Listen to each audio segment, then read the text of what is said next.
Broker IPTV. Today we're talking with Zac Nelson from Coldwell Banker in the Southeast Metro office. Zac, welcome to the show. Dan, thanks for having me.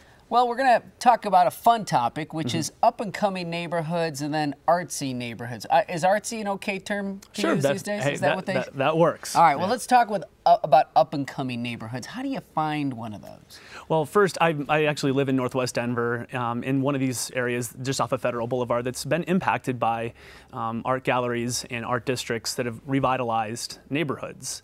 And in turn, I also work with buyers who are looking for the same things, and I kind of tell them the value of living in these areas, not only for the cultural diversity that it brings, but also for the increased property values, which is what we're all looking for in neighborhoods. All right, so when you say that, you know what I think of? I think of like the Highlands. You know, I mean, that seems to be a very up-and-coming, or has been an up-and-coming neighborhood for a number of years. Am I right about that? Yeah, that's one of the neighborhoods. Another one is in Berkeley, where the Tennyson Street Art Walk, First Friday Art Walk is, and that's been pretty popular, as well as the Santa Fe Art Walk, Rhino, which is River North. So there are a lot of those neighborhoods where, you know, it started with the art galleries and the art districts. I think I could guess what are some telltale signs of an up-and-coming neighborhood, but why don't you tell us? Well, again, just to go back with the art galleries, first it starts with the artists coming into the neighborhood, forming these districts, and then really a sense of community with the residents of the neighborhood. They support the art galleries. Then there's a critical mass of local businesses bringing in outside, or people from other neighborhoods.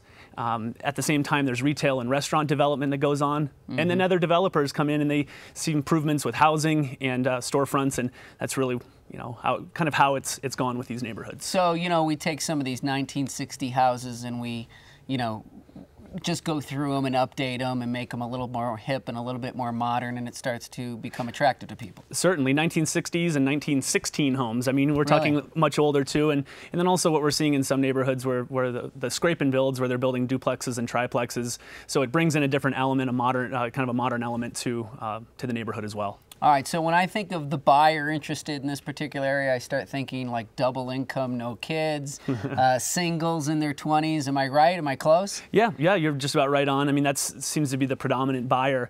Some of them even have kids. We're seeing more and more kids moving into these neighborhoods, you know, just because of the parks, because of what's around there. The neighborhoods have become safer, and so that's a big part of it. And one thing that a lot of them have in common is that they all want to be close to the core. They want to have those amenities, and they want neighborhoods that are very walkable and very bikeable. Okay, so, you know, they're not fixated on having to drive a distance. You know, they don't want to drive a distance for stuff. They want to be able to walk to their store, their bank, things of that. So it's a walkable lifestyle, is that right? Absolutely, you'd be right on. All right, now how do you assist buyers in these areas? Well, you know what, assisting them by educating them on, you know, what it means to be up and coming in a neighborhood and what exactly they're looking for in an up and coming neighborhood. Because, you know, there's one thing if they want something that's a neighborhood that's arrived, or if it's a neighborhood that they have some foresight and vision that maybe 5 to 7 years down the road, it's going to be what they want it to be. And so it's all about the education of that along the way. Great information. Thanks for being with us. Appreciate it. You're very welcome. Find more real estate videos at brokeriptv.com.